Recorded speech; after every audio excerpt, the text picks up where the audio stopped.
এটা হচ্ছে পিকু। পিকুকে কোলেই রাখা যায় না, যে চলে যায় চলে যায়। পিকু এরকম করে না, ও তো ছেলে, এই জন্য ওর একটু মানে জেদ বেশি, যে মাথা চোখ টোক কীভাবে রাখছে। আর হচ্ছে দৌড়, এই যে দেখবেন কীভাবে দৌড় দেয়, এই যে। ও না, দৌড় না দিয়ে বোনের কাছে গিয়ে বসলো। ও মাই গড, আমি ধরে নিয়ে আসলাম আর তুমি বোনের কাছে গেলা। এ হচ্ছে পিকু আর সুজি। কিটি তুমি এখানে কেন থাকো, চলো তিনজন একসাথে থাকি। তিনজন এক জায়গায় থাকো। এই যে মাশাআল্লাহ, যারা দেখতে চাইছিলেন অনেকেই আমাদের তিনজনকে দেখতে চাইছেন এক জায়গায়। এই যে 2 মেয়ে 1 ছেলে এক জায়গায় কি সুন্দর করে বসে আছে।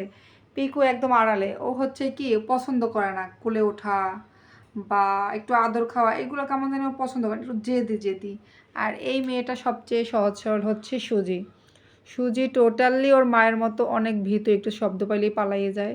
তারপরে হচ্ছে কোলে কোলে চড়ে, কাপড় আমি যখন বসে থাকবো, আমার এই যে জামার যদি একটু নিচে পড়ে মানে বাড়তি ঝুলে থাকে, ও সেইখানটায় এসে লুকাইবে, সেইখানে এসে বসবে। আমার ওড়না পাইলে সে ওড়নার ভিতরে বসবে, কে সুন্দর করে তাকাই তাকাই শুনতেছে।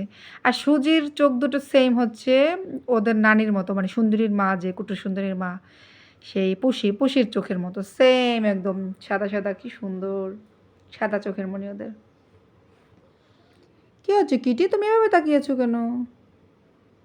কিটি মানে সেম, ওরা যে কীভাবে সুন্দরীর মায়ের রূপ পাইলো বুঝলাম না, একদম সেম ওদের তিনজনের চেহারা হচ্ছে সুন্দরীর মায়ের মতো। সুন্দরীর শরীরে কালো অংশ বেশি, ওর কিন্তু বাচ্চা কালো হওয়ার কথা ছিল একটা, কিন্তু একটাও হয় না, সব হয়েছে সুন্দরীর মায়ের মতো, তাই না?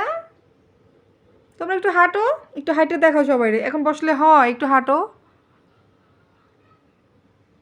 চাইছি তিনজনকে আমি রেখে দেবো, দেখি বাকিটা ওরা কত দূর ধৈর্য সহ্য করে থাকে। ভাবছি না ওদের কাউকে অ্যাডপশনে দেবো, এরকম কোনো প্ল্যান নাই। কিটি খুব কিউট আর লক্ষ্মী একটা মেয়ে।